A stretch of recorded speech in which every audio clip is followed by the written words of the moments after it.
புளித்தொக்கு செய்கிறதுக்காக வெந்தயம் 1 ஸ்பூன் எடுத்திருக்கேன், 1/2 ஸ்பூன் ஜீரகம்.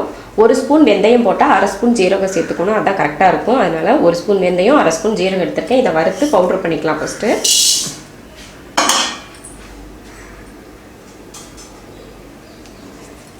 நம்ம சேனலை சப்ஸ்கிரைப் பண்ணாதவங்க சப்ஸ்கிரைப் பண்ணிவிட்டு பக்கத்தில் இருக்க பெல் பட்டனை ப்ரெஸ் பண்ணிங்கன்னா நான் போடுற வீடியோ உடனே உங்களுக்கு தெரிய வரும். மறக்காமல் பக்கத்தில் இருக்க பெல் பட்டனை ப்ரெஸ் பண்ணுங்கள்.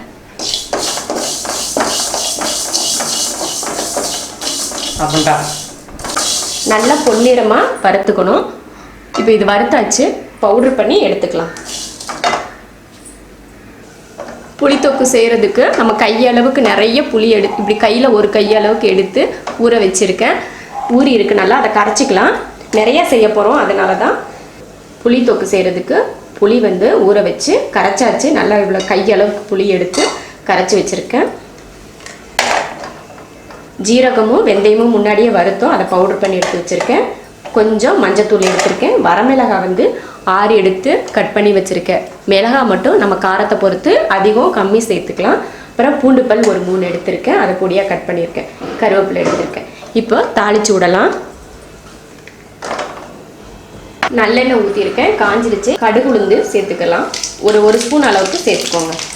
அடுப்பை சிம்மில் வச்சுக்கணும், இல்லைன்னா நம்ம போடுற பவுடரெல்லாம் கரிஞ்சு போயிடும். அதனால அடுப்பை சிம்மில் வச்சுக்கணும்.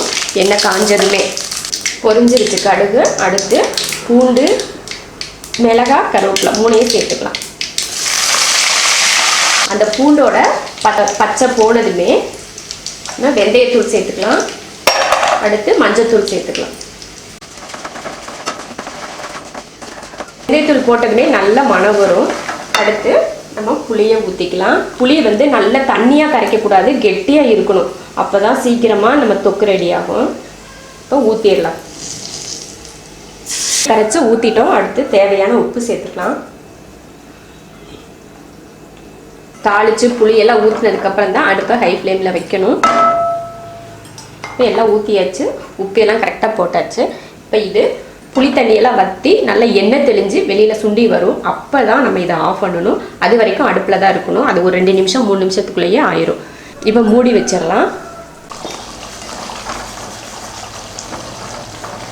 புளித்தொக்குல தண்ணியெல்லாம் வற்றி எண்ணெய் நல்லா தெளிஞ்சு நிற்கிது. இதில் கடலைப்பருப்பு, வேர்க்கடலை இதெல்லாம் போடக்கூடாது. அதெல்லாம் போட்டால் சீக்கிரமாக கெட்டு போயிடும். அதனால அதெல்லாம் போடாமல் செஞ்சாதான் 1 மாதம் 2 மாதம் வரைக்கும் வச்சுருந்தா கூட இது கெடாது. அவ்வளோதான். இப்போ அடுப்பை ஆஃப் பண்ணிக்கலாம். குழம்பு வைக்க முடியாத சமயங்களில் இந்த மாதிரி புளித்தொக்கு இருந்துச்சுன்னா நம்ம சாப்பாட்டில் போட்டு பெரட்டி சாப்பிட்டுக்கலாம். ரொம்ப ஈஸியாகவும் இருக்கும். இதை நல்லா ஆற வச்சுட்டு நம்ம ஒரு டப்பாவில் போட்டு மூடி வச்சிட்டோன்னா அது அப்படியே கெட்டு போகாமல் இருக்கும். 1 மாதம் 2 மாதம் வரைக்கும் கூட இது கெட்டு போகாது. கெட்டு போகும் அப்படின்னு ஒரு மனசில் ஒரு சந்தேகம் இருந்துச்சுன்னா ஃப்ரிட்ஜில் எடுத்து வச்சுக்கிட்டிங்கன்னா ரொம்ப நாளைக்கு 5 மாதம் வரைக்கும் கூட வச்சுக்கலாம். அந்தளவுக்கு கெட்டு போகாத ஒரு தொக்கு இது. கடலைப்பருப்பு, வேர்க்கடலை இதெல்லாம் ரொம்ப நாள் வச்சுக்கிறதுக்காக இருந்துச்சுன்னா போடக்கூடாது. அதெல்லாம் போட்டால் சீக்கிரமாக கெட்டு போயிடும். இந்த மெத்தடில் செஞ்சு பாருங்கள், ரொம்ப நல்லாயிருக்கும். பிடிச்சிருந்தா லைக் பண்ணுங்கள். மற்றவங்களும் பார்க்கணுன்னு நினச்சா ஷேர் பண்ணுங்கள். மறக்காமல் சப்ஸ்கிரைப் பண்ணுங்கள். நன்றி.